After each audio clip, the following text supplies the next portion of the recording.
Welcome to another episode of The Blathering. I'm Ken Napzok. This is The Blathering Live. It's on a Saturday night, which means it's our new series, our new approach, Silly Saturdays. This is where we all gather, just pretend like it's all okay. Out there in the world, in our own lives, I'm going to pretend like I didn't have a breakdown this morning that I couldn't even breathe. And I hadn't even had breakfast yet. No. We're not going to pretend that the news of the day doesn't exist. We like to engage, but today we're going to just kind of disassociate, have some fun for an hour. We did it to great effect last week, or at least from what I remember, thanks to those who made the Buzzball Challenge happen. That's right, 2 Buzzballs down, sitting right in front of you. That was made possible by your Super Chats. We might do that again tonight. I have some alcohol again tonight. By the way, I don't endorse drinking heavily, binge drink. Drink responsibly if you're a drinker. If you're not, there's a lot of my audience who don't drink. Tonight's not the night to start. I've been having these, I treated myself to these the other day because I went to, I have to admit it, I try not to shop there, but I went to Target. I still want to mock them for what they did rolling back DEI, but when you only got a credit card to get food, you're like, my Target card's it. I gotta go. So while I was there, I treated myself to some of these Malibu cocktails, Pineapple Bay Breeze. This is not tied to any money today, okay? But what is tied to money is what I said in the goal here. So I have Scotty J. Rowe from the Bob Badcast. He can't be on the show tonight. I sent a message out to him and Jerry, and I said, any of you fuckers want to call in tonight and ask me stupid questions? And they all said no. I asked Alden to, and he denied me as well. But Scotty did take the time to send in some silly questions. He sent about 8 questions, and I'm going to endeavor to answer all. One of my favorite words. I use the word endeavor a lot now, if you've watched the Blather mailbag. And that's going to be attached at this. What am I trying to? I'm not drunk yet. This is going to be tied to the super chat. So I'll answer a question for every super chat that comes in, and we already have 2 Mandalorian Jedi for all the answers, and 8984M, aka Brady. We got 2 questions in. James Holmes staying up late on the UK as he always does. Gifted 10 channel memberships. If you are receiving those for the first time and you're like, what the hell is this? You go ahead and call in. I want your calls tonight. We got Chris, we got Jared, we got Addie, we got all these people lined up. But call in. I want new voices. We want to grow this thing. We need to grow this thing. Oh dear God, I have like 3 weeks to grow this thing. But I've had so much fun with all of you, our regulars, our regular voices. It makes the show, it makes the world go round for us. And Jared says that's what she said. Where did Dave McKay had a funny? You want to get silly? Let's get silly. I love that scene. Okay, Laser Bolt inspired this. 2 more. Oh, thank you. Addie. You don't know the life of the show, girl, babe. I don't. This ASMR, inspired by Laser Bolt. Throughout the month of October, I've been trying to highlight my favorite candies and eating them on the show, maybe. But Laser Bolt suggested something I'd never really tried before. These Kinder Buenos. Kinder Bueno. And I'll say this right now. I was going to, a safe bet. Crispy, creamy chocolate bite. These are Kinder Bueno minis. You can see they're open, and it's a share pack, and I have not been sharing with anyone but myself. I was going to do a taste test tonight, but again, like I said, what kind of test? Chocolate. Crisp. It's good to go. You can see last night came home from a comedy show. I was like, let me just try it. I don't know, maybe Laser Bolt led me down the wrong path. It's half gone. So we'll do that tonight as well. Let's get to some calls. I want to do some calls. You want to get nuts? Let's get nuts. Call and layout is set up. All right. Did we hit the goal? I think we hit the goal. You guys are amazing. We're almost there. We got 8 of the 10. Any other after this is just extra. JB says you couldn't wait. No, I couldn't wait. They're so good. I'll just Chris is queued up here now. This is it's a little tiny. This is a little tiny mini bite. Okay. What's inside is better than you'd expect. Like, I've had candy with stuff in the center, donuts with stuff in the center. I've had other things with stuff in the center. This is Kinder Bueno. So good, Laser Bulb. It's you know what it is too? It's light. It's a little light and fluffy. We hit the goal. Oh, LQ coming in. You guys are making me dance.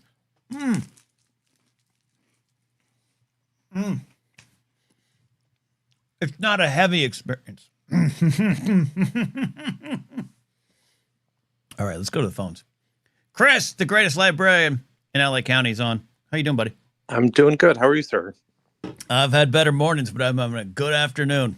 Good. Let's dance. I don't have my headphones today, so I'm being an old man and holding the phone up to my like 3 inches away from my mouth. So hopefully it's coming through all right. Sorry about that. It sounds actually. I'm going to say it actually sounds a little better. You sound crisp and clear. Wow! Holy crap! Okay, well, screw the technology, I guess. Are you doing this in the waiting room of a hospital or something? I cannot disclose my location at the moment. Oh, okay. Yeah. Okay. First of all, congratulations on not going to my comedy show last night. It was a good decision.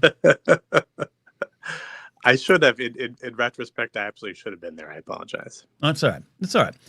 You chose wisely. All right. What is your question? We're diving in tonight. Well, so I have a little pre-question, actually, because your text to me earlier, and I will submit a screenshot as evidence to the court. Okay.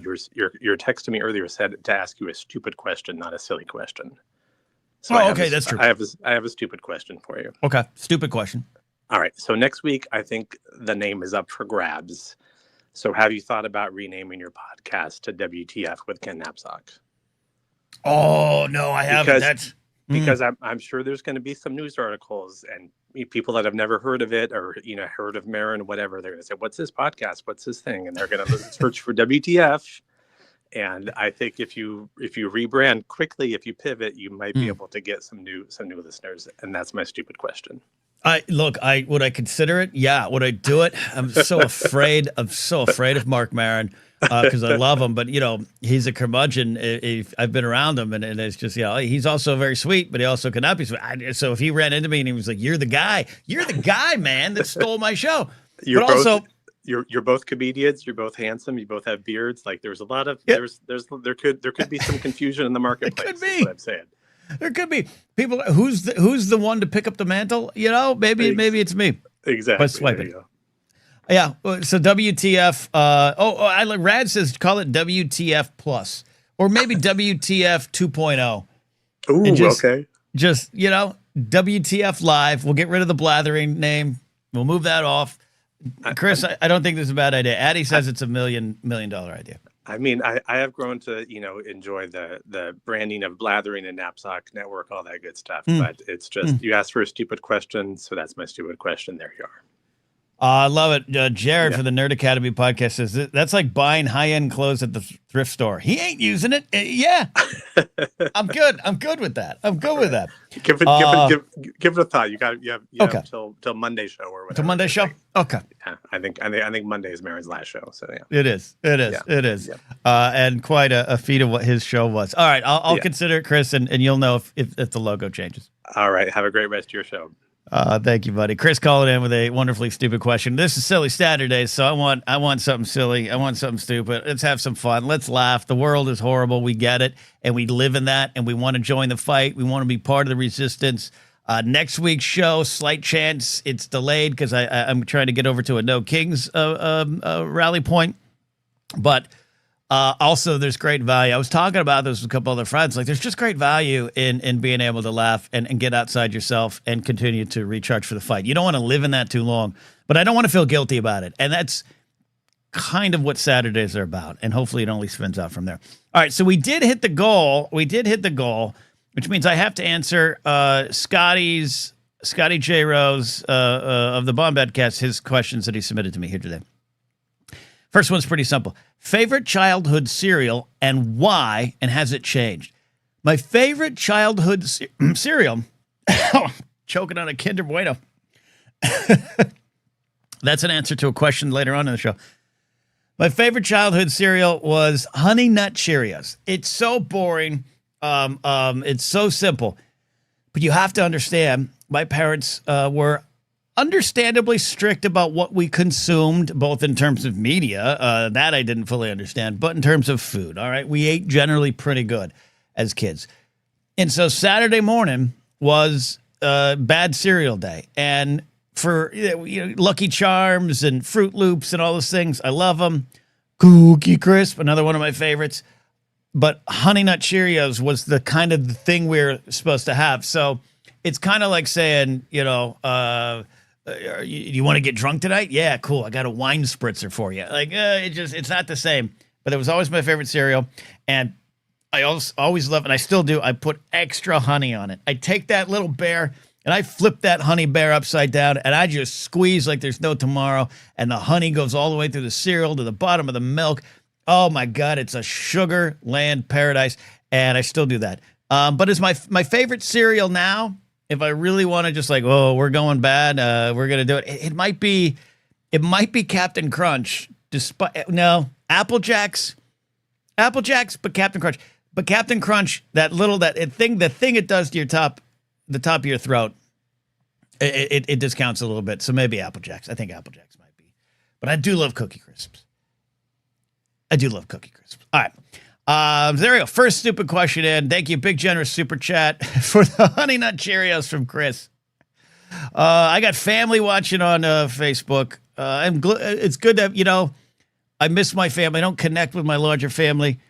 But because I'm moving into my car in December, I think I need to keep track of family so I can go find what driveways I'm going to sleep in when I hit that point. Laugh it off. All right. David says, hi, Ken. No, my mom does. There's no watching this there. All right, let's take the next call. I got Jared the Dark Jedi here. We got two Jared. We got dueling Jareds tonight, but we're not going to let them fight. We're going to bring Jared the Dark Jedi on. How you doing, buddy? I'm good, man. I'm good. First of all, I don't know how much I missed. I saw rum shots for one, so I polished off the last I had of my black cherry rum. I'm going to little invisibly cheers the camera to you. I love it. Yes. Who makes that black cherry rum? Cruzans. Cruzans. I don't know if that's a regional thing or not. Never heard of it. But actually, I'm down, man. It's really good. It's, again, I love to double up on flavors. So one of my favorite go-tos with this is the Pepsi cherry and cream.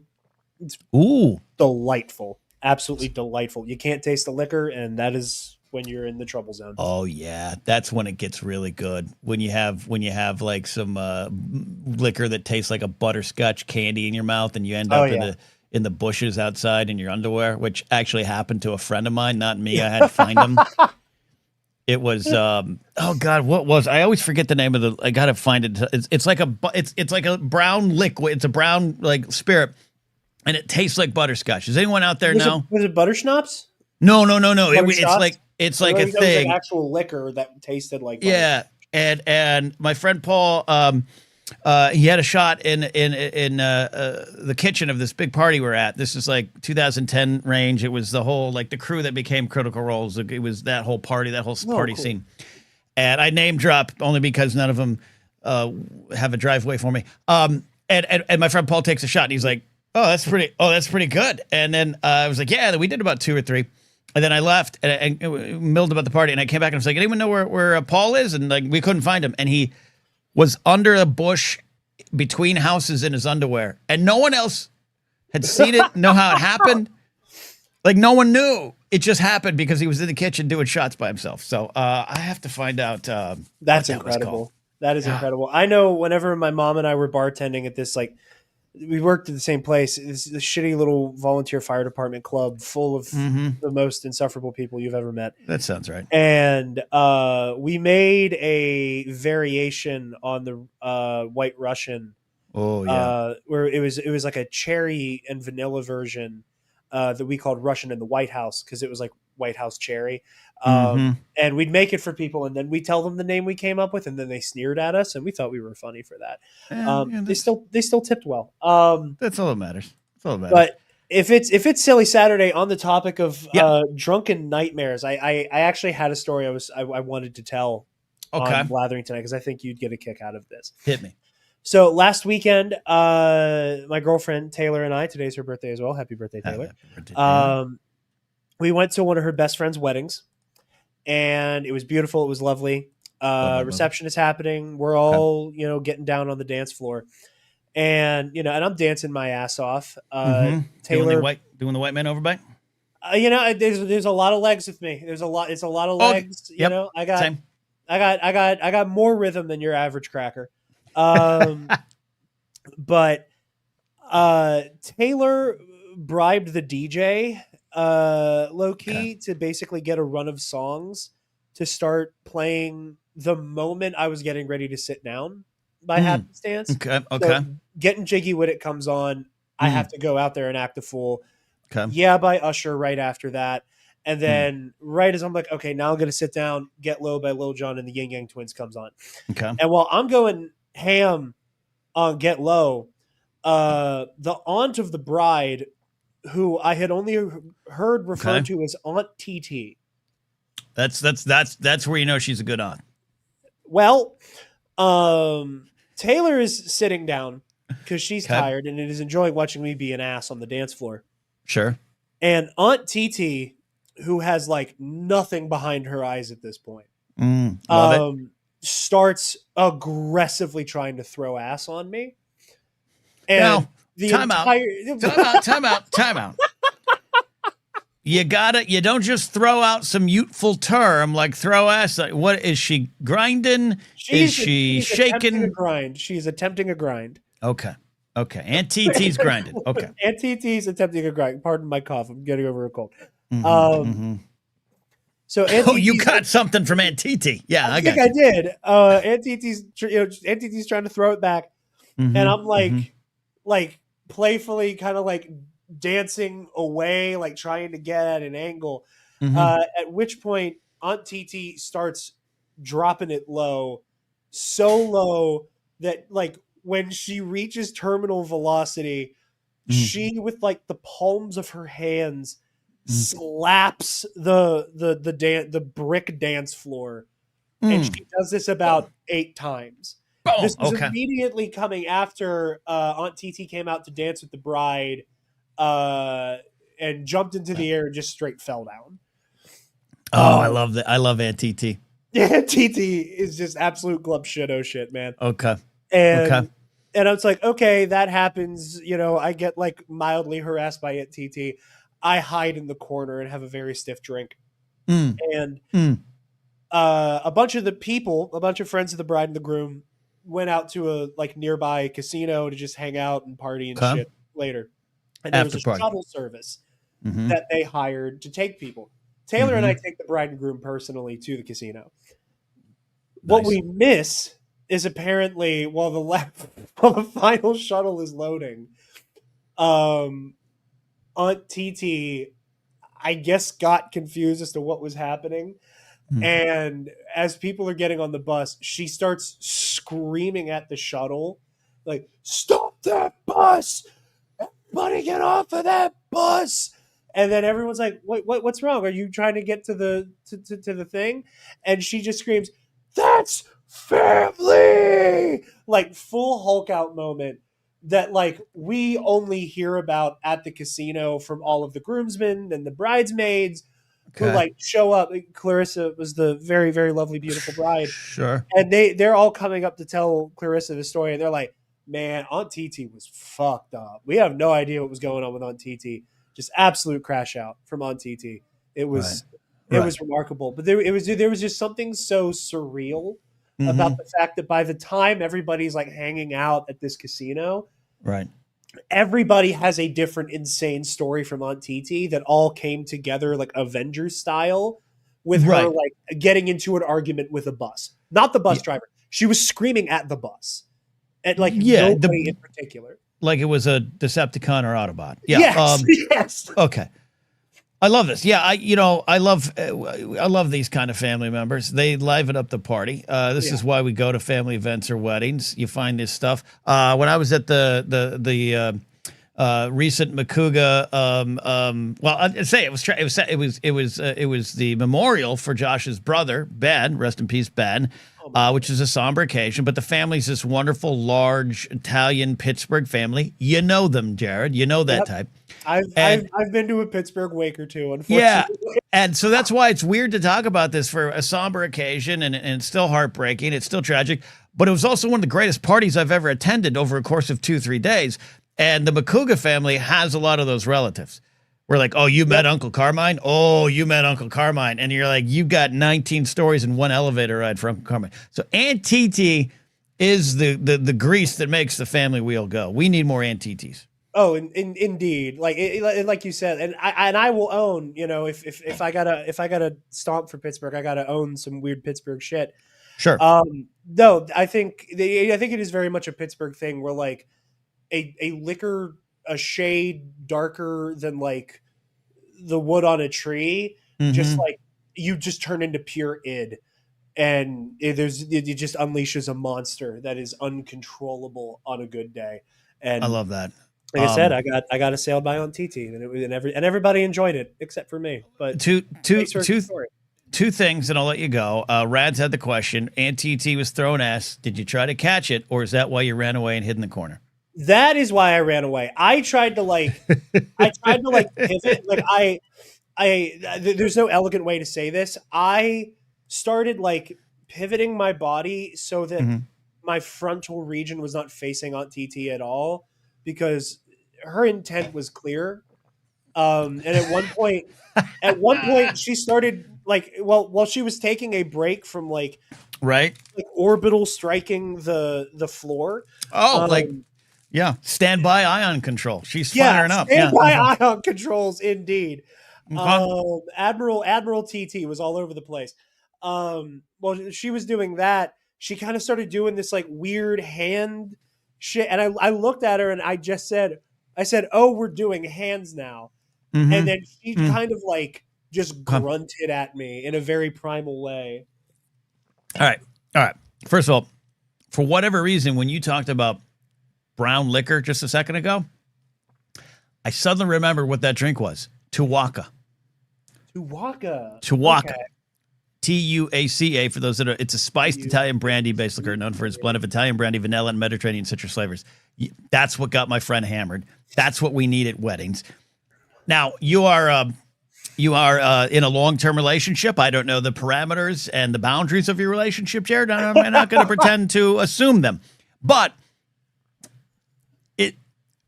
was there a 1% chance we're like, I'll catch this? TT, stop playing. I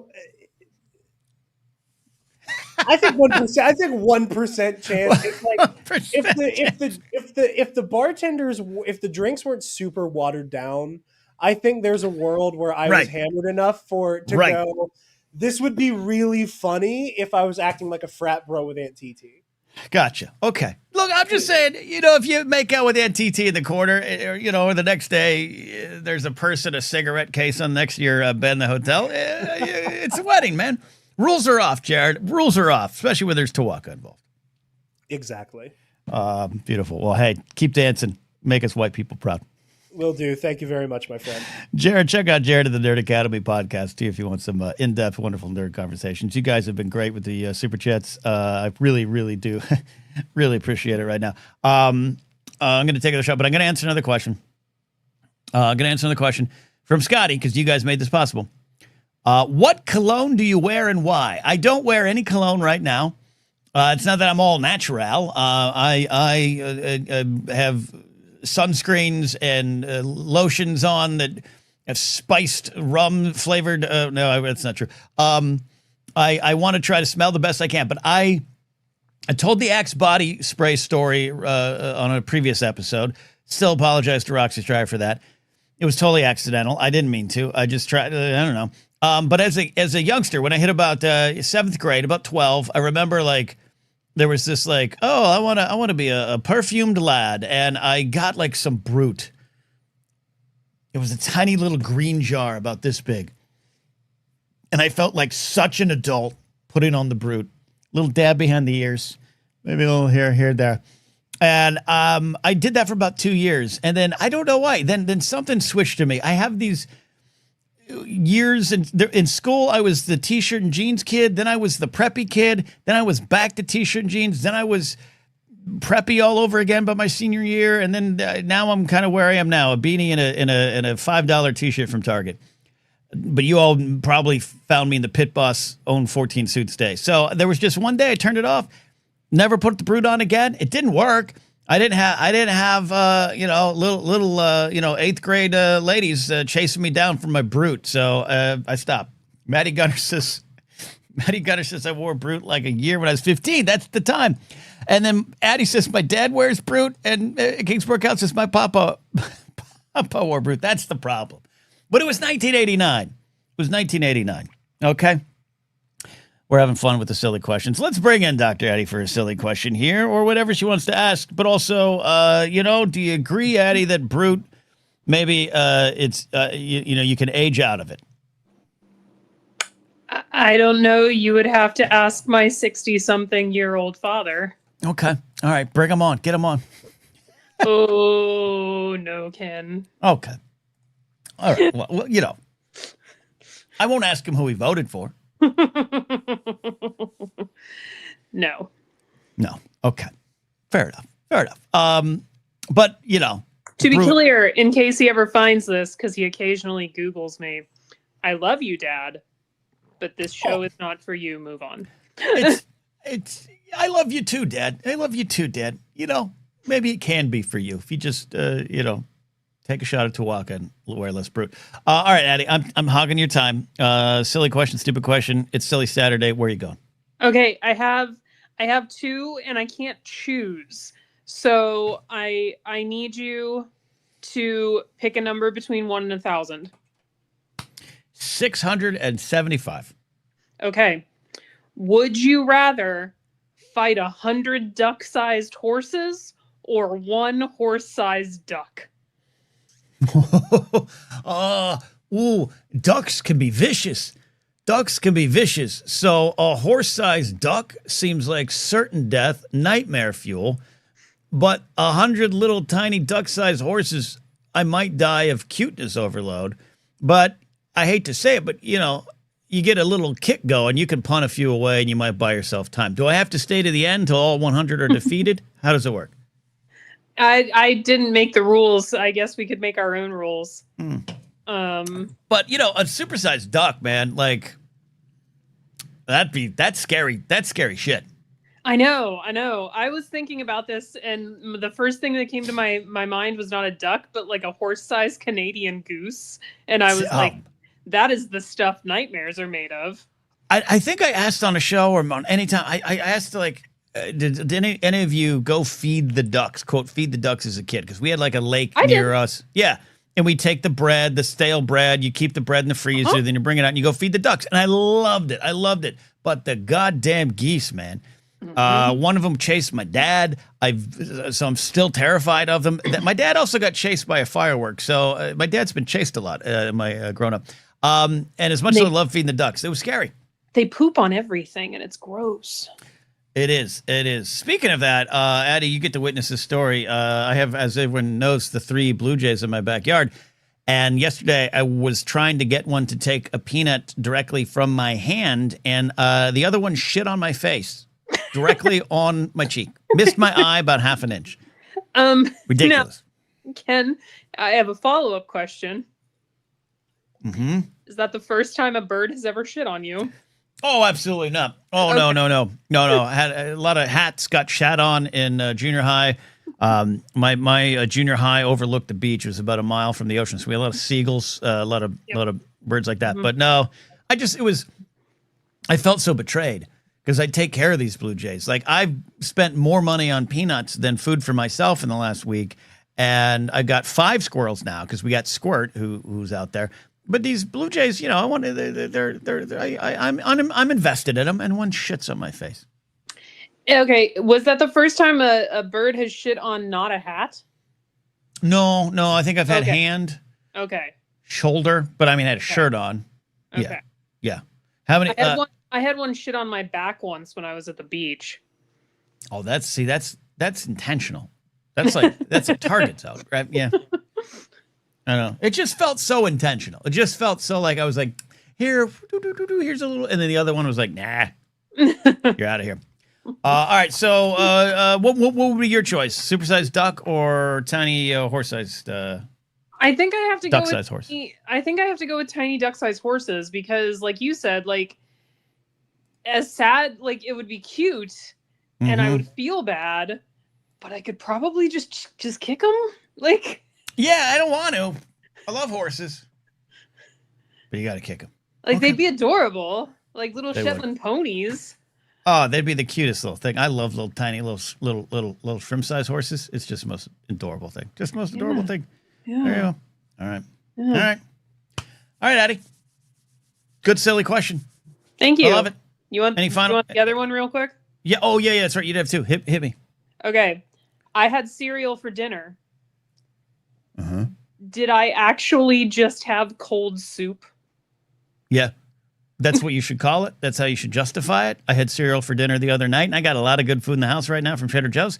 I had some strawberry O's from Trader Joe's with some honey on it. Yeah, it's a great treat. No shame needed. Cold soup, indeed. I had Wicked cereal. There's a Wicked cereal. Describe it. Explain more. There's two. There's a Glinda one and there's an Elphaba one. Glinda's Ariana Grande and Elphaba's Cynthia Erivo for those of us in the audience who haven't watched Wicked. I understand. I know who they are. And where? The best description I can give it, the Glinda one at least, is very much like Captain Crunch Oops All Berries. Oh yeah, I love that. Okay. Very, very good. Elphaba harder to describe, mainly because I haven't had Apple Jacks before, but it's a caramel apple ball. Okay. They're both very, I had a bowl of each. Oh yeah, if you have cereal for dinner, that's potentially a 3-bowl night. Absolutely is. Yeah. Absolutely is. Yeah. Absolutely is. We'll have some tonight for us, okay? I already did, but I'll have more later. Oh, you're gonna have more later, please, for us. Thank you, Addie. We'll see you in the coming days for more. You had to think about that for a second. I was trying to think. Oh yeah, we got a show Monday too, but Thursday we'll do some science. We will do science. I will make time for it this week. There you go. There you go. Dr. Addie, everybody. I just want to see duck-sized horses now. Have you ever, another Scotty question, have you ever had a fungal infection? Where was it? I have. I've had 2, and both related to sensitive areas, basically the inner thigh. It's no shame in that. You get a powder, you get a cream, you're okay. You're good to go. It's topical. But the first one, I didn't understand what it was. And so it kind of grew to embarrassing proportions. It was itch like a mother trucker. It was like my early 20s. I was on my own in LA, and it was just like, if I close my eyes, I'm going to get through this. I don't need to go to the doctor. I don't need to go to the ER. I don't need to go anything. I don't need to take a picture and share it with anyone. And also back then I couldn't have shared a picture. My cell phone was incapable of that. I didn't have a digital camera. So I'm going to get a picture and get the film developed and then send that. No. So I went a while with it. But I wouldn't do that anymore. And it just happened. Jared, quit judging me. Quit judging me for my fungal infection. Okay, Jared? What the fuck did I do? I could just tell. I could tell you're like, I got a fungal infection on the inner part of my leg, and you're judging me. I mean, I judge everything, but Jesus, I hadn't even had a chance to get there. You got to give me like 30 seconds. All right, welcome to the show. I got the Bruins on behind me, man. Focus is split here. Okay, well, it's early in the season. Welcome to Silly Saturday. I'm going to have a Kinder Bueno, and you're going to ask a question. I am. Well, I had an initial question, and then the animal one brought up a follow-up. But first off, was thinking today, how many Jedi back in the Vizsla days when he made the Darksaber were just behind his back talking shit about the Darksaber? Things like, I could have done something like that. I just choose not to. Well, I think a lot of them. I love the Jedi. Justice for the Jedi. I think we need them. They're the heroes we need. They're also, you know, they can be petty little bitches, right? So Right. I think that's. I think Tar Vizsla, the first Mandalorian Jedi, I think he faced a lot of snickers, not the candy bar, but the judgment in the hallway for everything about him. He wasn't accepted. I think that's what was. They never fully accepted him, and he so therefore never fully became one of them. And I think the Darksaber was part of them. Oh, Rads has got it right. Thinking around fucking goth Jedi. I can see that. Okay. But the duck-sized horse and the horse-sized ducks got me thinking. You're a Chihuahua man. What is the reasonable number of Chihuahuas that you could take on? If I threw 1,000 Chihuahuas at you, I think they'd win. So what is the reasonable number of those little ankle fuckers that you think you could take on? I mean, have you, like, what have they, are they pissed off at me? Did you hype them up with some sort of drug? Like, why are they attacking me? They're Chihuahuas. Do I need a reason? That's like saying, why is a pit bull snuggling you? It just does. Franny, Jared thinks you're a monster. I could take on at least 30. I wouldn't hurt them. I wouldn't do anything to them. That's how they might win. They might win. I might be like, all right, I will let you chew on my jugular vein because you're just adorable. But most dogs love me. So I know this is a hypothetical situation, Jared, but most dogs, 99% of dogs, upon meeting me, the owner goes, oh my God, they've never been like this with anyone. Like, I get that all the time. Okay. So I think I would defeat them with friendship. I mean, that's a strong way of putting it. That's a strong way of putting it too. Well, excuse me. It is cold season because I too am getting over a cold. Yeah. All right. At least you didn't think your mic was muted this time. Hey. I wasn't muted. We were in a delay, and I was also very screwed up on cold medicine. That's fair. That was that I re-listened to our GOT thing, and I was just like, damn, that's probably one of the worst ones I've ever recorded. It's gonna be fine. I have to edit it still. You are purveyor of liqueur. I am. Okay. Are you familiar with Tuaca? I am. I hadn't seen it nor tried it in probably a good 10, 15 years. Okay. But as soon as you said it was one of those core memories, I'm just like, oh, wow. That was one of those dusty bottles on the bottom shelf. Oh, yeah. They had like one 90-year-old guy come in and ask for. Yeah, I think it's underrated. I don't think people understand it. And then when you have it, it tastes so sweet, tastes so good. And if you mix it with a cream soda, oh my God, it's just a party in your mouth. It's like a milkshake, but it just punches you upside the face like a brick. So, all right, just curious there. Okay. And to that cruising rum, that is a worldwide rum. You ever heard of like Pinnacle vodka or those cheap ones? Same idea, just for the rum world. Just they literally have a flavor for everything. I love that there. I'll have to check that out. I do love my rums. I do. And this pre-made Pineapple Bay Breeze is it's okay. It's okay. Hey, RTDs are always a good way to go. It's not we're not getting it's not buzzballing me. Which, by the way, I posted that clip on TikTok, as you saw, and TikTok informed me that one of my hashtags was later removed for community violations. I think it was related to buzzballs. I think there's a buzzball problem in our society. I mean, it's got to be one of those weird hashtags where, sure, there's the buzzball drink, but there's got to be some Gen Zers out there doing some Tide Pod version of a buzzball shenanigans. Yeah, there you go. Is it a 6? Is it a 6 of 7 or 6 to 7 or whatever the fuck that thing is now? Okay, you're right. Like, as a millennial, I can't say my language was any better growing up, but we could explain it at least. There you go. King's Workhouse says, at least on YouTube. Well, TikTok didn't pull the video down. They just pulled the hashtag down, which is weird.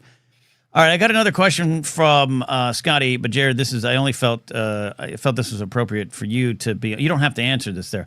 Scotty asks, what celebrity do you think you share your penis size with? This is a great question, Scotty. That is a fantastic question. Yeah.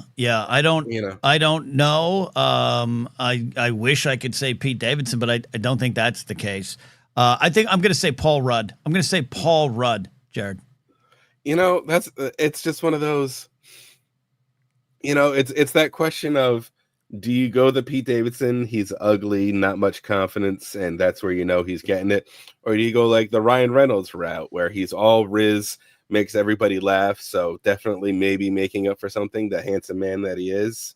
But yeah, maybe shit. yeah, That's a good one. but I think Davidson clearly has some kind of confidence in Riz. And I can't. It's not just the size of the bat he's swinging in the batter's box. That can't be it. There's something else going on. He's a funny guy. You know who I'm going to go with? Joseph Gordon-Levitt. I feel like that's a nice, confident middle road right there. Love it. All right, that's my answer, Paul Rudd. I hope I look as good as him at what is he? Close to 55, 60 now? I don't know. Oh, he's up there at least. Yeah, Hollywood. It must be nice to have personal trainers and chefs. Hollywood, yeah, and just no. Well, they have stress, but different kind of stress. Not the stress I have, where I paid some bills today. I paid some bills today, and I pressed the pay button, and I'm not kidding, Jared. I started doing this. I couldn't Paul Rudd doesn't have that stress. He doesn't have that stress. No, he's got Ant-Man stress, which is weirder stress. There we go. And then not everybody can be like my old meme who never had to work and never had to get her driver's license, so 99 years old and healthier than all we were. My Lord, there you go. That was a good one. All right, brother. Hi, Franny. All right, thank you, Jared. Franny has finally arrived into the studio to yell at you. But thank you, Keep Jared. drinking, keep having fun. We will. We're going to answer all these questions here. Jerry, the Canon Junkies in the chat. What are we talking about? You get in here and find out. You get in here and find out. Got a super chat question I want to answer from our good friend. Oh, by the way, Kingsport Cal, thank you for gifting 5 channel memberships. If you got a channel membership, call into the show. Malcolm, thank you always, Malcolm. You swing through with a generous super chat. He says, hey, Ken, hope all's well. Picture this. The year's 2050. The world is fine for the most part. The Smithsonian asked you to donate something from your life, career, for museum. What am I sending? I'm sending my life-size Ewok because I need someone to take it. I think it appeared in so many videos of mine. It was a staple. Something I'm very proud of. Sent to me by the fine folks at Emerald Moon Tree on Endor, which I think they're still on Etsy. I don't think they do the Ewoks anymore. They were Jedi Alliance, Jedi Council fans, and they saw me at a convention. And they sent me my life-size Wicket. I love it. But as I prepare to move, and where I'm going to be transient in my living situation, I can't. It's just not going to. I just can't. I got to send it to a good home. So if the Smithsonian calls for it now, I'll give it to them. I'll give it to them. JMB says, send it to Jen Latta. I'm trying. It's big. It's a life-size Wicket. Let's go ahead and bring in JMB for some questions. If you're just tuning in, it's Silly Saturday here in the Blathering Live. We are not getting too serious tonight. I'm drinking rum, having Kinder Bueno candies, and JMB's got a silly or stupid question. How you doing, JMB? I am doing fine. How are you doing, Ken? I am great, buddy. So I have got one of those tales from a drunken college student stories. Hit me. It was, I think, it had to have been my sophomore year. Okay. And I had had a rather, what I considered a traumatic breakup with a person I was dating at the time. Do you think of it as traumatic now, or you look back and go, it was okay? I mean, it was traumatic for that time. It was traumatic for that time. No, I get for the time. Yeah, I got it. I'm not taking that away from you. And so I don't know. I can't remember how the night started, and I don't remember how the night ended, other than I assume I wound up in my dorm room. And in between, I decided while I was drunk that it was a good idea to walk across campus in bare feet. And so in a drunken stupor, I kind of trudged along the campus. Okay. And I don't quite understand, because I remember where I wound up was past my dorm. So I guess I wasn't headed towards my dorm. Anyway, 2 friends caught up with me as I was sitting on like just sort of like this grassy field on campus, and I turned. This is a short story. There's nothing special. I turned to one of them, and I looked at her, and I said, "You're beautiful." And then I turned to my other friend, who's like this 6'6" Korean American guy, just big dude, big dude, not skinny tall either. Okay. And I looked at him and I go, "But you're butt fucking ugly." And that was it. I don't remember anything else about the rest of the evening. I'm glad he didn't clock me at the moment. Okay. I'm glad that she didn't take offense to what I said. Okay. And that was pretty much the evening. I assume I wound up in my dorm somewhere, or at some point. And then life went on. Yeah, but you survived, Jambi. You survived. That's the lesson from this. Now, what lessons did we learn from this? Don't walk across campus barefoot. Okay. Or don't drink heavily, I guess. I don't know, as I pound some more cocktails. Yeah, well, but the thing is that kind of continued for the rest of at least college. I mean, the funny thing is now is you calling people ugly? Oh, well, no, that didn't continue. That was just that one night as far as I remember. The barefoot. Okay. Yeah, the barefoot night. Okay. Because there was another night after that. One more. Yeah. Yes. This involves Bacardi 151. See? It's a killer, that drink. It is. Oh my God. Mm-hmm. We were at a friend's house way off campus this time. This was this was a few years later. Okay. And somebody I wound up dating later on dared me to have a Bacardi 151 to take a shot of Bacardi 151. Right. And did you? One of my best friends also decided to take on the bet. I don't know why. And so I remember, I don't know if we had multiple, but I think one would have been enough. Yeah. Because at some point, a third friend drove us home, and I was in the passenger side seat. He was in the back. The other drunk friend was in the back seat. And I remember what would happen is along the way home, if we hit a stoplight, what I would do is I would open the passenger side door and I would throw up, as would he. Lovely. Okay. We'd be in a turn lane, red light still. No arrow. You're courteous. You're being courteous. Yes, this is a good trait. Yes. Even while drunk, you know not to barf inside the car. That could save you. If you're in an Uber, that saves you $300. Exactly. Okay. So then from that point on, my friend who drove us home referred to me and the other friend as the Puke Twins. Sure. But did this friend ever let you in their car again? He did. Yeah. We stayed friends for we still are friends, actually. Well, it's a good friend then. It's a good friend.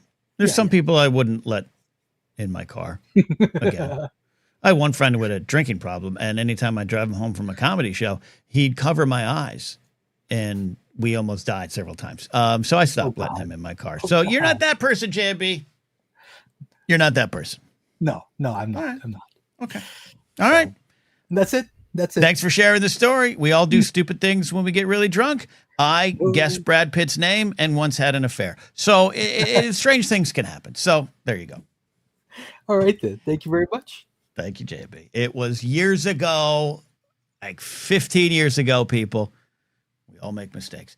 We got a lot of calls lined up. I love this. We got a special call, too, at the end here. Woo, he looks ready. But let's get Brady on here. Brady, I got several questions to answer. What's the stupid, silly question for me? Hello. So a little background. I want to apologize about my calling about the Yankees on Monday. That came out much harsher than I expected. What did you even say? What did you even say? I think I had a cold, and I asked, like, how do you cope with the Yankees loss or something like that? I didn't watch a pitch. I didn't watch a pitch of the series with the Blue Jays. I didn't watch. I didn't even know the game was over. Didn't even know. For you. That would have been really painful for you. But I want to clarify. I don't really feel bad about the team. I feel bad about your fandom, though. It's all right. We are the most decorated team in baseball history. It's like Steve and his Eagles. Anytime you insult Steve and his Eagles, he's like, I took a piss in the Super Bowl trophy yesterday. Like, Yankees got scoreboard for life. But, I'd like them to win again. Jared the Tie Pilot in chat says he had to tell me they were playing the Jays. I thought they got eliminated by the Red Sox. That's how much I wasn't following. But Brady, I accept your apology. No need to lose sleep over it. But what's on your mind? What's your silly question? Hit me. So I realized after that loss, like, I don't have the same level of hatred for the Yankees. And that's because I feel like even though they've won 3 times in my lifetime, I was like, the 2 times they won were when I was 1 and like a couple months old. That's scary. And when I was like 9. Right. Oh, 2009. Okay. 2009. Yeah. Oh, right. Actually, I would have been. Yeah, around that age. And so I don't really have that same level of hatred or like, the big bad Empire Yankees. So I want to ask you to be like, the young telling all the stories. Like, what were the Yankees like? What were the Yankees like during what era? During the big bad Yankees era, when they won 5 championships and sure. I'll tell you what. You're talking about the 96 through the 2003 Yankee dynasty. Now the Yankee dynasty really truly ended in 2001, but we go back to face the Marlins in 03, but it was a different kind of team and we lost and it was I kind of don't count it, but it was the big run. Here's what people forget about it. In 1996, the Yankees were America's team. Everyone was rooting for them, generally. Maybe not Red Sox fans like Jerry the Tie Pilot. Maybe not some Mets, Johnny M in Long Island or Sean McKay, probably not rooting for him in parts of Brooklyn and Long Island. But they had not won since 1978. They had not been to the World Series since 1981. They were bad for years. They were also good but dysfunctional for years. A lot of people were rooting for Don Mattingly, but he didn't get there. All that kind of shit. Then they suddenly come back. Then they have the big 1995 series with the Mariners, and they get eliminated. And Donnie Baseball retires, or at least steps away. There was thoughts of him coming back, actually playing with the Royals, I think, at one point, but that didn't happen. The 96 Yankees with Joe Torre, who's the baseball everyman. His brother's like sick in the hospital. His nun sister is leading the prayer for Frank Torre. Everyone was behind this team, and then they come back 2-0 against the Atlanta Braves, who were so successful, people had started to resent them. That team was beloved. It also did not have a bunch of superstars on it. It had a rookie Derek Jeter. It had a rookie Andy Pettitte, or a second-year Andy Pettitte. So Mariano Rivera was a setup man. It was a different team. But then by 97, 98, we had started to pick up different players. We'd started to become a thing, and that's when people were hated. But we put our heads down and won, and that pissed people off because we kept winning, Brady. We kept winning, and we didn't. In an era which people were slugging 50 home runs with their sideburns, we only had 1 year, 1997, where I think Tino Martinez hit 44 home runs. And that was the only year we had a slugger, and we didn't win that year. Every other year, like our team leader in home runs would be like 28 home runs. We were a small ball team in an era of big blasts, and so I'll take it. It was a good era. That is so different from what I think of the Yankees nowadays. Like the small ball team, the Bronx Bombers are just hitting singles and doubles, RBIs. It was a good fundamental team with a lot of gamers. Like you said, you had a lot. You had retreads too. Scott Brocious at third base was a retread from the A's. Jeter was a prospect at shortstop, but he wasn't the Jeter he'd become. He started to early on, but second base, 1986, it was Mariano Duncan. Later on, we'd get Knobloch. First base was Tino Martinez, who was there to replace Don Mattingly. He sucked for 2 months, and then he had this big game, and the fans started to embrace him. Our catcher was Joe Girardi, who hit 2 home runs and 35 RBIs. Paul O'Neill, a retread from Cincinnati. Bernie Williams was a prospect people overlooked and forget how good he was. That was our team. Jimmy Key was a retread from the Blue Jays. David Cohn was on thought to be on the downside of his career. Like that 96 team was full of a lot of heart. Darryl Strawberry, Dwight Gooden, returning from addiction issues. That was kind of the heart of the team. Wow. I didn't know that in 96, the Yankees, everyone was just rooting for them. That is so alien to think about. I wouldn't be surprised if some people, not counting Jared, some people might say that's not right, but I would disagree.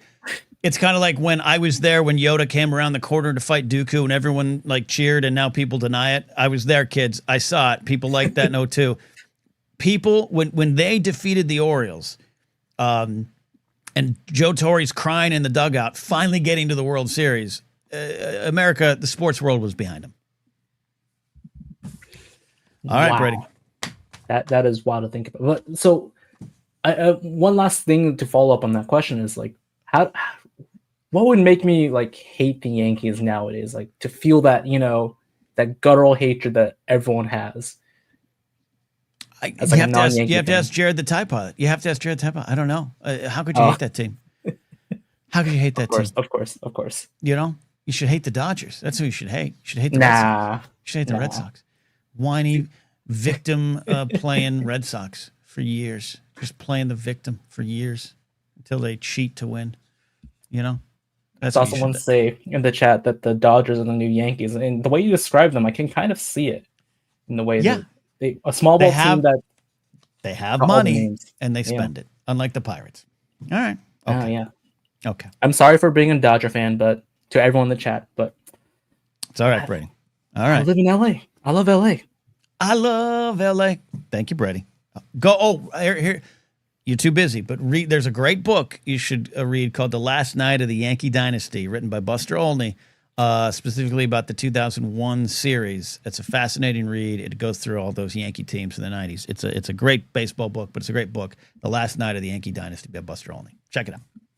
Okay, I will check it out. All right, Brady. Thank you, Brady. Hung up on him, so he doesn't get to say anything more. I apologize, Brady. All right, I'm going to bring Kingsport Cal on. We got Maddie, and we got a special guest here. Kingsport Cal, how you doing? I'm going to answer a question, okay? All right. Sorry, I didn't mean to bother you. This is a question for you guys. Paid for all these questions.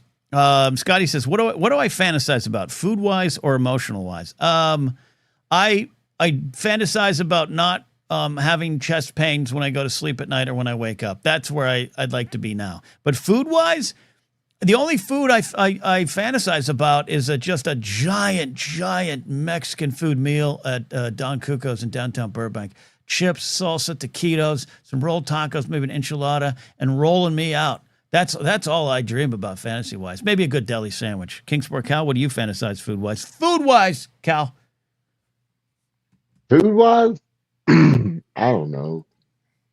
That's great. That's great. Great answer. Maybe a good Greek pizza. Ooh, a good Greek. Oh. Yeah, but you gotta have that. What's that cheese? Jesus, my mind's blanking. Bruschetta or whatever it is. Okay. All right. Or the white cheese. That's a good one. I love a good Greek pizza. You like the white cheese. Okay. Yeah. Right. Just like I like my cheese like I like my women. I don't at that point, at that point. All right. What's your question? I got a lot of calls and I'm not rushing you, Cal. I want faster, more intense. What do we got? You always rush me. And I wanted to say, but this isn't my question, but you was talking about birds shitting on you. I hate when I wash my car. And, I wash my car and immediately after a bird shits on it. That's always a bad thing. And y'all said, I don't understand this fascination with 151 being so intense. I mean, I could drink 151 like any other liquor. Well, then you have a problem, Cal, and your doctor should check your kidneys and liver. I don't think it's because it's Bacardi 151 or any kind of 151 rum. It carries with it the reputation of rum, which is that it's a pansy drink. It's a lighter drink. It's what are you, not a cowboy? And I think it fucks you up when you're not looking for it. And that's where I think the reputation comes from. Well, one thing I've learned again throughout my years is that as long as you have a good full stomach, you can drink almost anything. I agree. I had too many pizzas before the show tonight because I knew I was going to drink. But anyway, it's not because I'm an alcoholic. I just know how to deal with my alcohol. But anyway, that ties in to my question is that you started, correct me if I'm wrong, which I'm pretty sure I'm right, because even when I'm wrong, I'm right. But you started your alcohol journey later in life, like in your late 20s? 26. 26, okay.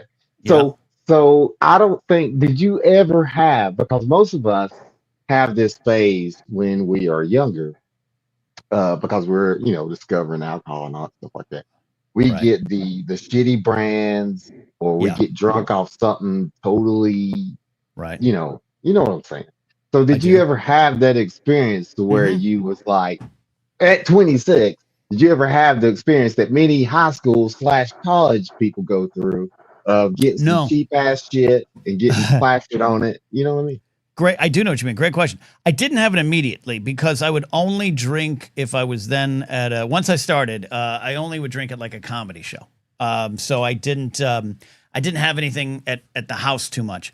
And then I moved in about 2010 or 11. I moved in with a comedian friend of mine. We lived together for like 6-7 years. He's in great shape. Like even now, I don't talk to him as much anymore, but he's like approaching 60 and he's got abs and arms, and he great healthy eater, regimented. But his one vice, and he loved to drink, and he had a big whiskey. He taught me a lot about Irish whiskeys and stuff. But one night, we had, this is a boring story. We had a neighbor who used to be his roommate. Who was like his sister, his sister by choice, and we were all close. And he was out at a comedy show, and her and I were having some drinks, watching some baseball, and I got $9 whiskey that just said on it Canadian whiskey. Don't even know the name brand. Maybe Jared can check and help us. And I was like, it only costs $9. And Cal, I can't describe how sick I was the next day. I cannot describe the pain that I felt. And I had a fantasy baseball draft I had to get to. And I had to be in this fantasy baseball draft for like 8 hours, run into the bathroom, trying to down water. I went to Jack in the Box and got 3 breakfast sandwiches to try to soak it up. It was horrendous. So that's the lesson I learned. Never cheat out. Never cheap out. Well, there's been times where, sometimes you got to go the cheap route, especially if you want some alcohol, you ain't got that much money. Well, yeah, but I know I prepare that if I'm doing that the next day, I can't have any kind of plans. Well, yeah. Well, do you have a hangover contingency plan? No. What is yours? I don't have a hangover contingency plan because I haven't had a hangover in over 10 years from drinking alcohol. Is this you just measure it? You just have food before? Is that your secret? Well, I don't really know if that's a secret other than just that I drink a lot and the effects of that have escaped me. I don't really get that anymore. I mean, it's okay. Not a joke. I'm not trying to be funny. It's just something that doesn't happen to me anymore. Okay. And no matter how much I drink, but yes, I do eat. I do make sure if I'm going to get crazy drunk, or if I've never blacked out. Well, I have blacked out. That's another question. Have you blacked out? But no, I have not blacked out. I have nights where a lot of the things in the middle of it are a little sketchy. Yeah. You don't remember. You were on the verge then. But yeah. So I've blacked out before, but I haven't blacked out in a very long time. But what I'm saying is, if I'm going to get drunk, yes, one of the key things I do, if I'm going to go to a party or what have you, if I plan or whatever, I'm going to eat a big meal. You got to eat a big meal before you do it. Okay. That almost ensures you no hangover. But like I said, I mean, even if I don't do that, I don't know. I think my body's just used to it, which is not a good thing. But maybe I check on that. Okay. Ken, it's expensive to go to the doctor these days. You know it what is. I'm saying? I'm not going to the doctor. I need to get diagnosed as a psycho, and I can't. Like I can't go. All right. You got about what is it like? What are you? I think you're like 50. So you got like what 15 more years until you can get the government to pay for that. If that's even the case, because I think they're going to up the age. We might not even have a government. We might be serfs in a medieval feudal system. I don't know. We're alive, and I've heard that. I know you're going to cut me off. I heard that they're going up to 67. for the age range. Yeah, of, we like, will. Well, all we that should stuff. we should protest like the French do. Take to the streets, Cal. Well, I mean, I don't know, Ken. I don't know about Okay. you, but I mean, I'm tired of working, son. I'm tired of working. If I gotta wait, I'm tired of not working. I'm tired of. Right, Well, well, this is work. This is work. this is Okay. work for you. But right now, I'm looking at 65. I've got Okay. at 43. I've got what? I can't do the math right now, but you I know what I'm don't saying. care. Yeah. I know you don't care, but I ain't got that much longer to go. You're gonna be all right. All right. I don't know, Ken. I'm gonna Scary, freeze scary to I'm right gonna now. freeze to death in my car, Cal. Okay. I'm gonna You drive to your house. You can always come here, Ken. I've got I plenty of room here. You Okay. can always, you won't, but you can always come here. I'll head Anyway, there. I'll head there. Okay. Okay. I'll see Okay. you. I'll see Thanks, you. Cal. Yeah. Never mind. Never mind. Okay. Never mind. Get I'll out of see here. Get out of here. I love Cal. He's the best. He's the best. We got Maddie on the line. We got a special guest. We got another special guest. I do want to share this photo. For those on the audio version, go to about hour and 6. This is what is underneath my desk right now. There is the little Franny. Little Franny curled up. Don't mind my slippers there. Those are comfortable slippers. Little Franny just kind of curled up, waiting for Daddy to finish the show so we can go for a W. I can't say the word because then we got to do it. All right, let's go to the UK. This is Silly Saturday. You guys get in here, ask your goddamn questions. Faster, more intense. Maddie, what do you got? Faster, more intense. Okay, question. You can take any everyday activity, turn it into an Olympic event that you are guaranteed to win the gold at. What is it, and who in your friendship group is taking silver and bronze? I was gonna say napping in a hotel, but Mark Ellis would take gold. I'd take silver. Christian Ruvalcaba would take bronze. Okay. But it has to be a hotel. I don't nap at home. But on the road, oh man, in Vegas, took a great nap. But Mark's the leader in the clubhouse. Mark Ellis, the way he approaches naps, it's not so much a nap as he sleeps for a second time. Does that make sense, Maddie? It does. It does. But what's one that you can Napzok take the gold in? When I would take the gold in? Comedy doesn't count because we all know you win. And what? Sorry, I stepped on you. Comedy doesn't count. Nah, I was on a show with 8 comics last night. I came in 7th. Absolutely not. I think it would be fuck it eating, where you have worked out and you've eaten right for like 7 days, and on the 8th day you're like, fuck it, and you just eat so much that you're sick, and it negates everything that the previous 7 days were about. I think I'd take gold in that, Manny. Okay, who takes silver and gold? In my friend groups? Bronze. Yeah. In my friend groups? Yeah. You? I don't know. Cal? Dude, I don't know. We've been to dinner. I'm not taking either silver or bronze. Yeah. You're a polite eater. Yeah. I don't know. It's because that's not Mark Ellis. He's a regimented eater. He is dedicated to his health, unlike me. But yeah, I'll take gold and silver. Okay. All right. When's the new music coming out, Maddie? I'll just say it. 5th of November. Okay, 5th of November. I love this. This is a little themed. Is a little Guy Fawkes themed here? Yeah, I've been posting the words remember on all my socials. And yeah. Remember the 5th of November, John Lennon. Ding, ding, ding. Cool. Are you gonna come on the show and let us have a sneak preview or something? Yeah, I'm down. Yeah. Okay. I'd love to do that. All right. Maddie Gunner checking in from the UK. Say hi to PLD for me, okay? I will do, mate. All right. Good one there for Maddie. I got a couple questions to answer. Then I'm going to do a video call here in a second. Maybe 2 video calls. All right. These are the Scotty J. Rowe, if that is his real name, questions here. We asked the penis one, fantasize about.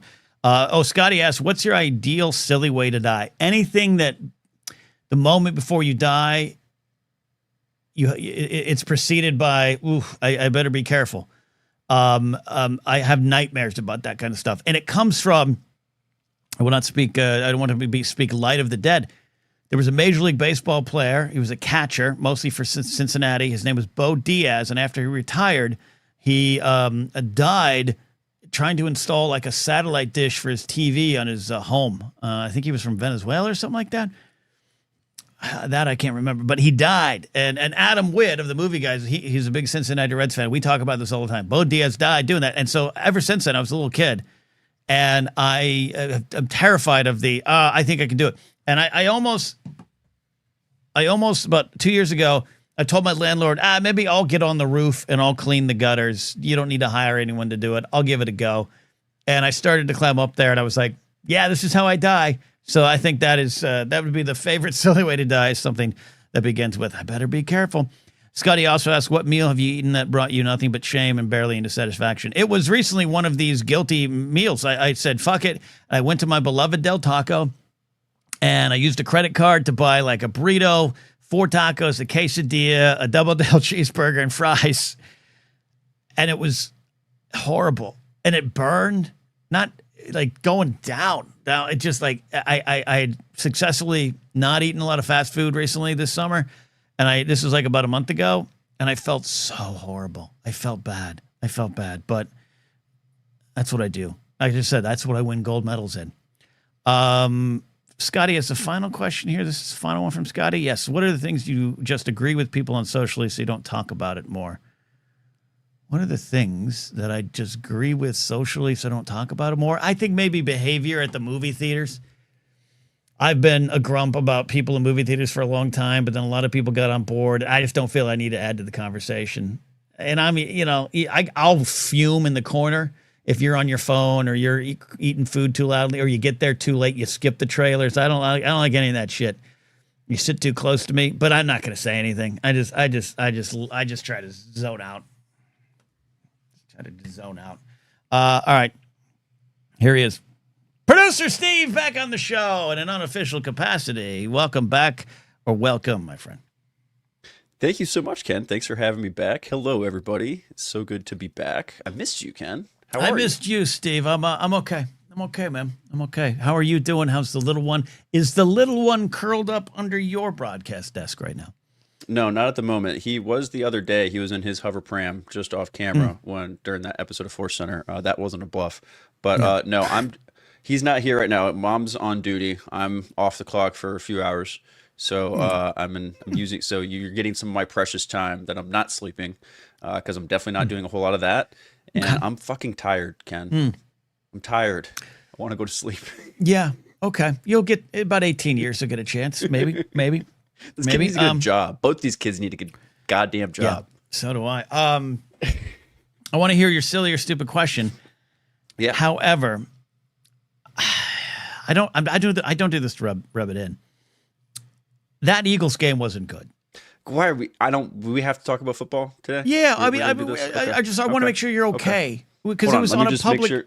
It was publicly. Okay, it's still over there. Okay, I'm just making sure the Super Bowl ring that I bought for $30 on TikTok it's still on my shelf, so it's okay. Yeah. Did you buy it from a player in need, or is it replica? No, it's definitely a replica. I wish, but no. It was just one of those things. I was like scrolling at 2 a.m.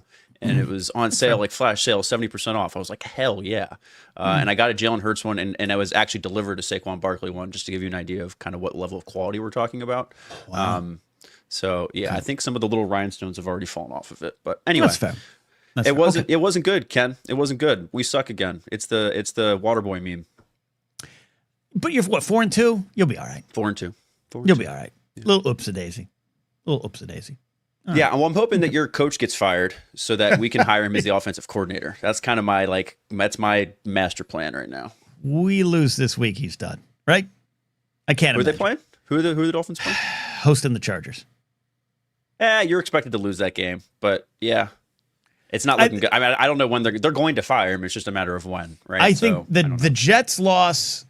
No, we beat the Jets, right? Yeah, I think that's your only win, right? Yeah, it is. Yeah. The loss one of our losses was like Bills a good loss. Was a bad the Bills. One. Yeah, I think the Bills. That was a good loss. Yeah, the Bills was a good loss. Yeah, like hey, we hung in there. What are you gonna do? We got the win with the Jets. This Panthers loss was a bad loss, and one more bad loss, I think he's done. Yeah, one more. Yeah, that's a good way to put it. Yeah, if they lose like 42-3, he's toast. Yeah, for sure. Yep. But yeah, hey, we've got some great pieces in Philly that he can come. Someone needs to just tell our guys to throw the ball to all of your All-Pro players at some point, and we'll be fine. The year I draft AJ Brown, he gets one catch a week. Vic Fangio wouldn't let McDaniel show up there, right? They got heat. They got heat. Yeah, I mean, it's different size of the building. Hopefully, I don't know, but whatever. And money talks for everybody. Let's be real. It does. Maybe a happy reunion. Okay, silly stupid question. What do you got? Yeah, I got my silly stupid question. I also just had like random thoughts from when I had started listening to the show. I did want to say I've only blacked out once, Ken. It was at a Goo Goo Dolls concert in Buffalo, New York, and when I woke up, I was in Canada. Oh, but that's their home city. That's a big concert. Yeah, it was a big concert. It was really cool. Okay. Yeah. You ended up in Canada. Okay. I woke up in Canada. Yeah. But anyway, so here's my silly question for your silly Saturday. I want to talk about a cereal mascot battle royale. Ooh, I love it. So I have a list just to give some examples, and there's no rules to this. This isn't like a certain thing. Just like all of these things, all of these mascots are in a ring or in a room. There's a pool cue in the middle, fight to the death. Who comes out on top? So here's just a few I have on my list. Lucky Charms Leprechaun, the Frog from Smacks, Snap, Crackle, and Pop all together. They count as a team. Captain Crunch. He doesn't get to use his like boat though. It's just Captain Crunch. But if he has like a pistol or something, I don't know if he does, or a sword, he can have that. Does he have a hook? Or I don't know. Maybe peg leg. Maybe the peg leg. The Twix Rabbit. The Cookie Crisp Wolf. I think it's a wolf or a dog.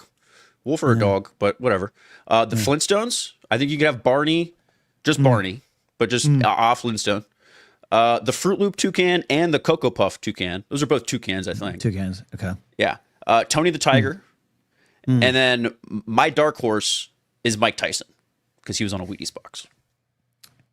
That's a bit of a cheat. That's a bit of a cheat. Like Mary Lou Retton, she'll kick you. She was on Wheaties. You know, was Kurt Angle on Wheaties? I'm pretty sure like Captain America was on a Wheaties box. So, yeah. Okay. I look at. See, everyone, you might think Tony the Tiger. He's a tiger. But I look at that softy. Guy. He's a softy. Yeah. Captain Crunch, I think he's over the hill. I think in his younger days when he was more like, Sergeant Crunch or whatever the ranking system is in the pirate navy. when he was in the service, yeah. Yeah, when he was a seaman Crunch. I don't think he's winning now. That frog for Honey Smacks is a wild card for me. I think that frog might be where I go. I don't trust him. Okay. And Honey Smacks reeks of some sort of drug use. He might be unstoppable. Okay. I don't know what's going on. Yeah, maybe. See, now the Lucky Charms Leprechaun magic may be involved there. I don't know how legal or effective that is in this scenario. Okay. But like, are we giving him, see, we got to have, there might be some parameters we got to play in here. No hooks, no boats, no magic. Okay. But if it does, if there's no magic, that poor little leprechaun's toast. If he doesn't have any magic, he's just someone's gonna like kick him in the head. He's done. David Mackay points. Go ahead. David Mackay points out a truth. Frogs have been showing up against ice.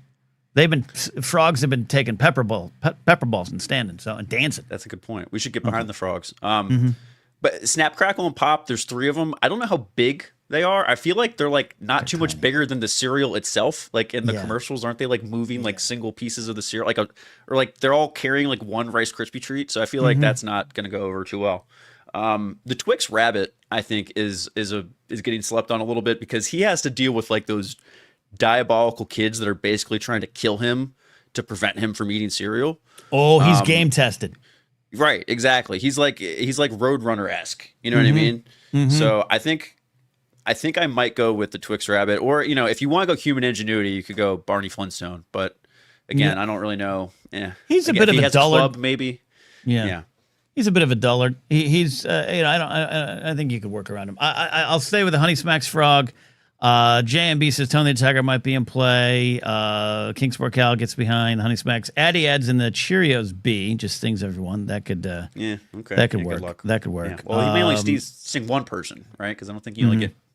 He's a B. He doesn't get. Well, Alan Smith, he points out. What about the Mr. T? If we're going to Mr. T cereal, you could also throw in C-3PO, or the cowboy from the OJ's cereal. If anyone remembers that cereal, which was literally just balls of orange.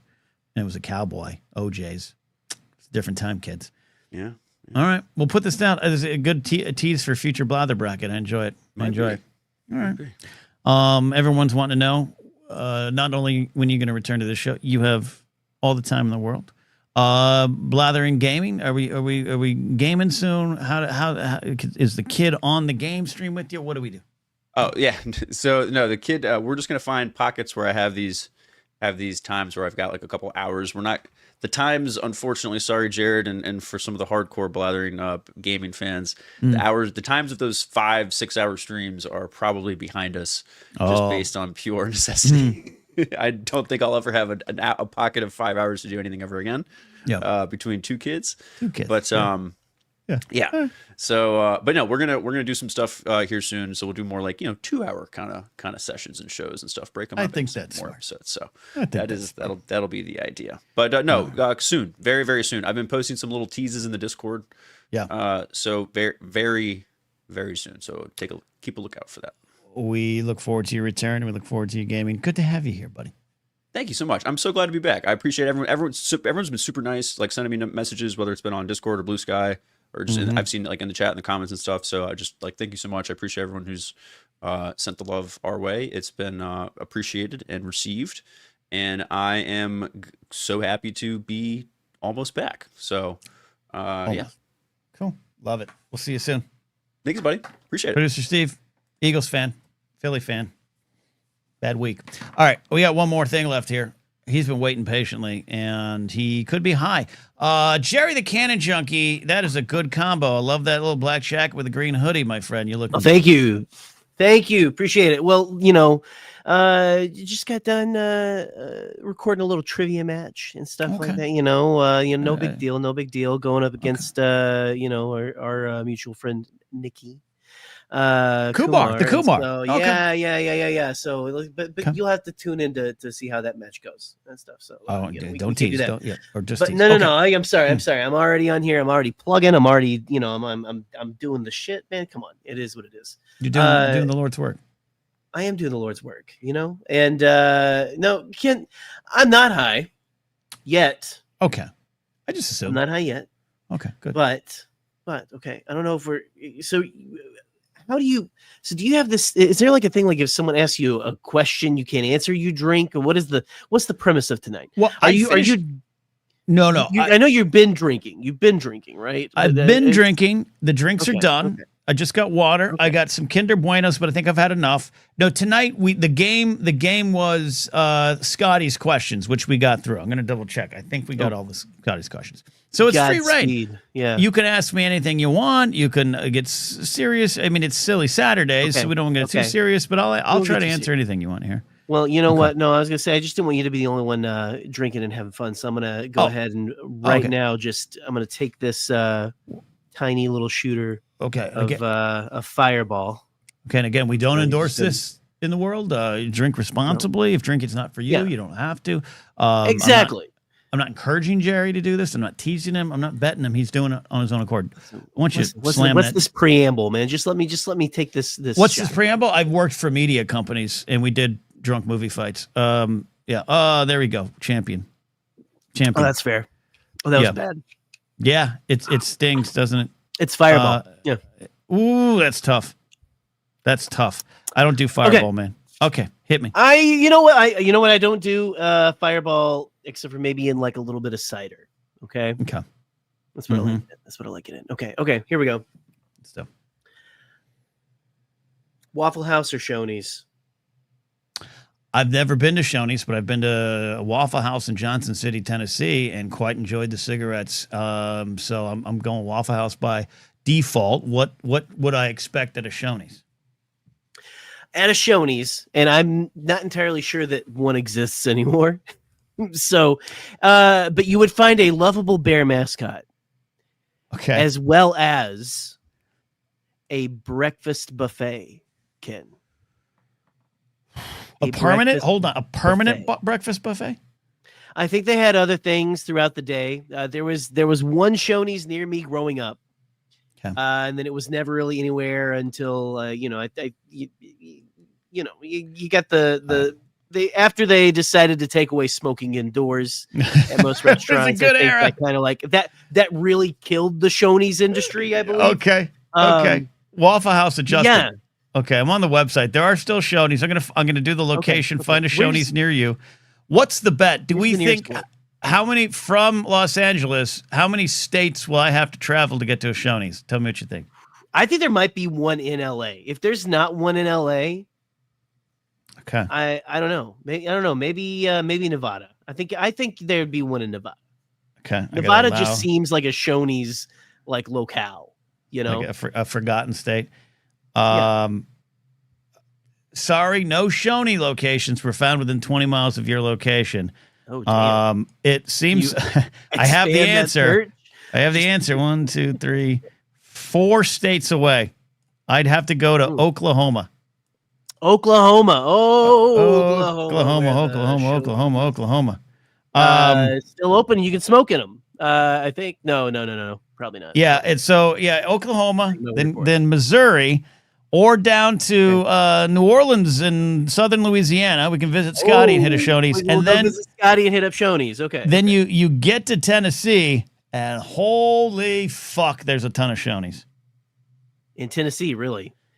There's a whole corridor. Maybe that's why I'm so familiar with it, because so the last one that I remember seeing in the wild, alive and still going, was a Shoney's in, I believe it's not Pigeon Forge.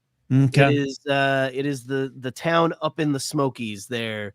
There's like a ski resort town. I forget exactly. Gatlinburg. That's the one. Gatlinburg. I almost said Michigan. It's not Gatlinburg, Michigan. It is Gatlinburg, Tennessee. And there was a Shoney's there. That's the last Shoney's I ever ate in. And that was 15 years ago. I'm nostalgic for it, Ken, is what I'm trying to say. I'm nostalgic for the Shoney's. I want the breakfast buffet. I'm looking at the menu here. Hold on. Okay, so do you like Waffle House at all? Is there anything on the Waffle House? Oh, I love Waffle House. There aren't a lot of Waffle Houses up north here. And true. So none out here, definitely. Fresh food bar, but that's not the breakfast bar. So, but maybe do they switch it out? Possibly. Oh, yes. Okay. Famously features guest favorites created from original recipes. Blah, blah, blah, blah, blah, blah, blah. And of course, Shoney's freshly prepared, all capitals, legendary breakfast bar, registered trademark. Trademark. See, that's how you know. Ken, doesn't that sound like the holy grail of breakfast buffets to you? Look at that. Look, registered trademark, man. All I'm saying is I'm going to take Scotty. Yes. I'm going to take my house car. Okay. And we'll pick a location. Maybe it's New Orleans. I do like Steve's logic. Go to Oklahoma. He said I'd be super disappointed if I went to Shoney's in the middle of Oklahoma and couldn't smoke. So maybe we go there. Maybe that's all in the middle. Scotty comes up, I go out, you come down. Right. Yeah. Right. And we go to the one in Oklahoma. We'll convene. We'll do we'll do a big live episode from there. We'll make it a whole fucking thing. It'll be great. Yeah, it'll be great. I'm gonna click on the one. It's in Henrietta, Oklahoma. Henrietta. Oh, all the memories I have in Henrietta, Oklahoma. We're gonna make some. Oh, if walls could talk, Henrietta, Oklahoma would tell some tales. It would spin a yarn, as it were. Yeah. Ken. Okay. Love that. I don't know if I think it sounds familiar. It sounds familiar. You could have lied. I would have believed you. See, I don't know. This is one of my things. I am obsessed, Ken. Mm-hmm. I'm obsessed with breakfast restaurants. Oh, I love them. I love, and here's the thing. You have a breakfast restaurant that has a full buffet that is all you can eat breakfast. Yeah. It's done. I come, and I think I've said this on the show before. I am 100% all out on the table. Here's all the cards. I'm going to lay it out straight for you. I come from a long line of buffet people. It's like hill people. It's like hill people. Yeah. Okay. No, every time. No, see, that's the thing. That there's a shitty pizza buffet that is just down the road from my apartment. And every time my mom told me it's her favorite restaurant up here, and I'm like, this is it's a chain restaurant called Pizza Ranch, and and it is just that. like Okay. It's pizza and chicken. It's their two main exports together at on. Pizza Okay. Ranch. Okay. Yeah. But, I mean, well, they're on separate bars, Ken. But you can get your mashed potatoes. It's a one-stop shop for pizza that has shit on it that you probably shouldn't put on a pizza, but that's pretty damn good. I'll take fried chicken on a pizza. Put fried chicken on a pizza. I don't care. And then you got the bar that's got the fried chicken and the mashed potatoes, and Mojo potatoes, kinds of gravy. You know, so. Mix them. Producer Steve says that we were talking about breakfast bars. He says that's every continental breakfast, though. Why is your Shoney's better than the Hampton Inn? Look, I've never been to Shoney's, but I'm going to side with someone that registers the trademark for their breakfast bar. Well, thank you, Ken. And that is a very bold yet smart stance to take. Because look at this, the Hampton Inn and stuff. What are you going to have? Like, oh, I got like a cup of yogurt, a cold boiled egg, and some random sausages, a bagel that I have to use like 3 cups of the cream cheese on, because like they're too small and stuff. This is nothing. A continental breakfast. No, this is hot and ready to go. It's hot and ready to slide. Yeah. I don't even know. It's ready to go. Okay, that's what I'm trying to say. Will McLean says Shoney's his character. The hotel does not. They do. Addie says Shoney's didn't cost $200 a night. That's fair. That is also fair. It seems to me that with a Shoney's, I think you could spend the night at a Shoney's too. if you played your cards right. So if we're lucky, if they'll let me stay in the parking lot. The thing with Shoney's, I think you know what to expect. What I don't like about hotel breakfast bars, and I do love you all know how I love hotels. It's random. It's randomized. You get there, the next day they're like, oh, they have mini pancakes and bacon. And then the next day they got eggs, no bacon, but some weird sausage links. And they got a bran muffin, and the next day cranberry muffin. Like it changes. Right. It changes daily. And I want consistency in my breakfast bars. Well, you want the staples, man, right? You want eggs. Where do you take me? You want bacon. You want sausage. Links and patties, okay? Yes. Take me through your plate. The order in which you assemble your breakfast bar plate. At any breakfast bar, not just Shoney's. Okay, any breakfast bar. And listen, there is a fantastic breakfast bar you're going to love this. Beautiful Branson, Missouri. The Grand Country Inn has a wonderful breakfast. I come from a long line of buffet people. I have been on, Ancestry.com. It's just like the first buffet. We were there. Okay. We are okay. What's up, Steve? Okay. No, just continue. So this buffet had a TV that was masquerading as a painting. My parents loved. They thought this was the funniest thing. It was American Gothic. But they would come to life and start roasting the people in the breakfast restaurant. But let me hilarious. Okay. But what's on your goddamn plate? But let me get to the goddamn plate. Okay, enough of this preamble. Okay. Yes.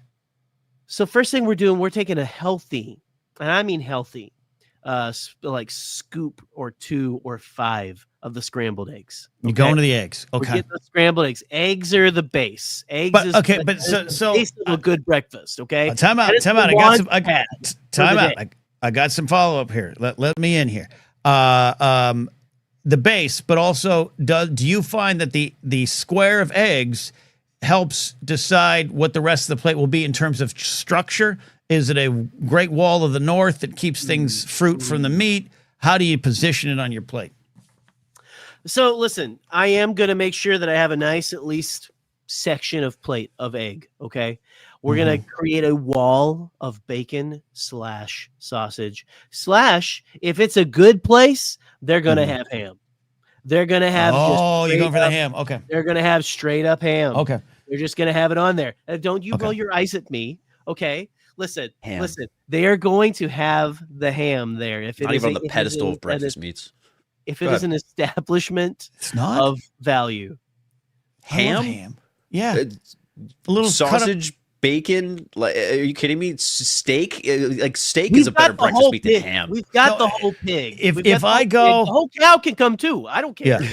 If I'm at a breakfast bar and they put out the bacon, the sausage, or little circles of ham that have been cooked up, I'm going for the ham. You're Is that crazy. a controversial decision? I didn't know that. Yes. It's Okay. listen. It's for breakfast ham though. It's a Yeah. different vibe. It like with if you've ever had a ham steak for breakfast, and I think you can get that. I believe at You can get it at Norm's. National House A of ham Pancakes. steak. I think you- Isn't that just a pork chop? It's not ham. as fancy. Yeah. It's Okay. no. This is the poor man's pork chop. It's just a Okay. slab of pig. Yeah. It Okay. is, yeah, it is literally. It's all. It is what it sounds like. It's just Okay. there's All right. there's a slab All right, of ham. All right, Okay. Jerry. Reining in a little bit here. We got the eggs. We got the meats. What else is going on there? Do you bother with the breads? Do you go a little fruit to feel a little better about yourself? What do you do? So you got to get to make for one thing to make sure that you are getting a nice round meal. You got to get the cup of fruit. You got to get the cup of fruit, of course. But you know what you're also getting on that plate? You know what the meat wall that separates the eggs? What are you separating the eggs from?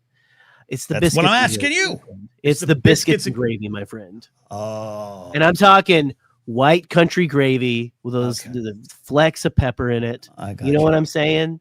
Like do. that stuff. Oh man. Okay. And you can't leave. If I can see biscuit, you're not doing it right. Mm. You're not doing it right. Okay. Don't leave any biscuit to be seen by the naked eye. Okay. No naked biscuit. That's Okay. what I say. No naked biscuit. I No don't do a naked lot of biscuit. biscuits and gravy. It's not a staple out here, but I've had it. I had it in Tennessee. Delightful. So no problems for me. Sorry for No naked biscuits. And then to top it all off, Mm-hmm. you get that waffle. Because usually at these places they have like one of those like flippy waffle okay. makers and stuff. All right. You Okay. get the Belgian waffle. You're and doing that's how good. You polish off the entire thing. And then you go and you drink real heavy like we were talking about with Cal Right. a little bit earlier, Yeah. Okay. Nice This is big good. breakfast. This is good. All right, Steve. To help, I approve of everything Jerry said on his plate there. Okay. Sure. But you're picking up. You're defending the Hampton Inn or Waffle House. I'm defending the continental breakfast. Let me be clear. As a I'm concept.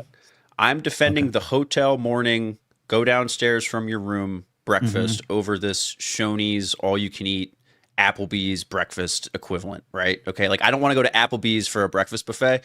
Okay. I'm not going to go to Henrietta, Oklahoma and spend $14.99 for an all-you-can-eat breakfast and pretend that it's better than going to a DoubleTree, walking downstairs, getting one of my warm cookies, going to the breakfast area, making a waffle from one of those waffle irons, having as many of them as I want. No one's judging me. I don't have to pay for anything. That waffle iron at that DoubleTree has seen some shit. Okay, that adds character beyond anything that your Shoney's waffle iron is getting into. I can also put a couple airplane bottles into that orange juice machine, squirting orange juice out. So when I sit down with my waffle, my bowl of Fruity Pebbles, my sausage. By the way, if you're gonna do biscuits and gravy, you got to go sausage gravy, and then you have bacon as your meat for your wall. So now you're it's just one more efficient way to get the meat, the breakfast meats onto your plate. Anyway. Okay. I agree.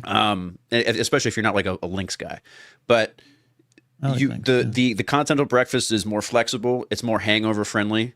It's also more pregame friendly. If you're tailgating, if you're recovering from the night before, out with the boys, the continental breakfast is a more flexible breakfast option for all of your breakfast needs.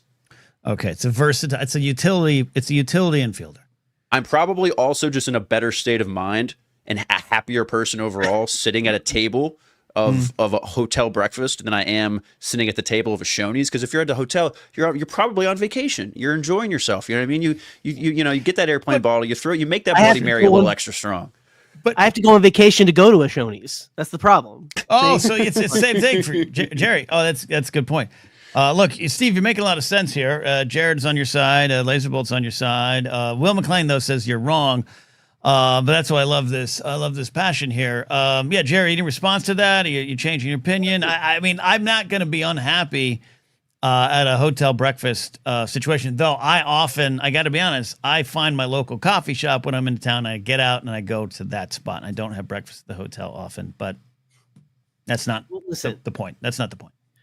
Listen, I don't want to besmirch, excuse me, the good name of continental breakfast. I have enjoyed many a continental breakfast myself. It's classy. I love that. Again, I love it. Listen, I used to travel for I was a college recruiter for a little bit and stuff like that. I love when there's give me a scone any day of the week and a coffee.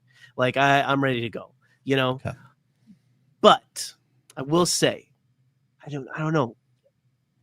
I think that Steve, that you would love to be at this wonderful trademarked breakfast bar with a gaggle of just wonderful people such as Ken and myself, slopping down some just incredible edible eggs. I mean, come on, man. Some made from water eggs. You have hot, fresh, this. Made Listen, I love, and maybe not fresh. I don't know, but just to have that, the nice, hot, ready to go, all you can eat feel. I love a good continental breakfast. In a pinch, it'll get me. But man, if I can go and sit down and feast, have a cigarette. Have a cigarette over your eggs.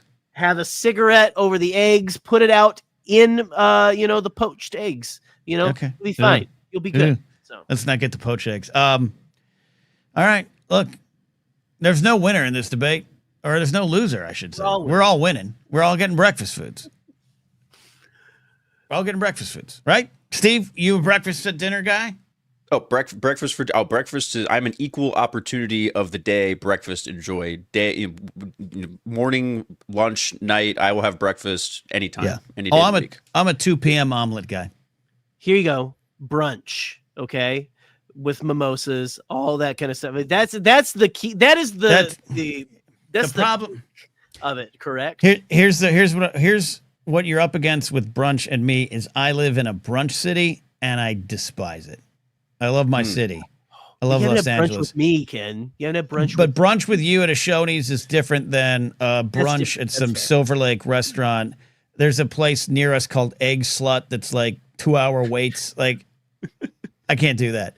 I can't do that stuff. So I would want to go to the Hampton. Something ironic about that. Okay. No, see, brunch and bottomless mimosas is just the day drinking. It's just the day drinking of the 30s, right? 20s is just, you just drink during the day because you're 26 years old. Why not? Right. The 30s is when you go to brunch and now you have an excuse. Bottomless mimosas at brunch is just our version of day drinking. Yeah, I think that's right. That's what we do. We call that Cal drinking around here. Yeah, well, I don't think they give you mimosas at Shoney's, but I would definitely do brunch there any day. Yeah, absolutely. Okay. It's your one airplane bottle away from a mimosa at any given time, at any Shoney's you are. The important thing is bring this bad boy with me. The point thing is you're both making me want to have a breakfast bar experience, whether at a hotel or at a Shoney's. There's still there's a Bob's Big Boy near me. A lot of people in chat talk about Big Boy. I don't think Bob's Big Boy has a breakfast bar, the one in Burbank, but maybe I'll find out. Maybe I'll take my last $1 and go get myself a breakfast at Bob's Big Boy this week. It'll be fun. Amen. Boys, thanks for calling in and playing along, and I appreciate you both.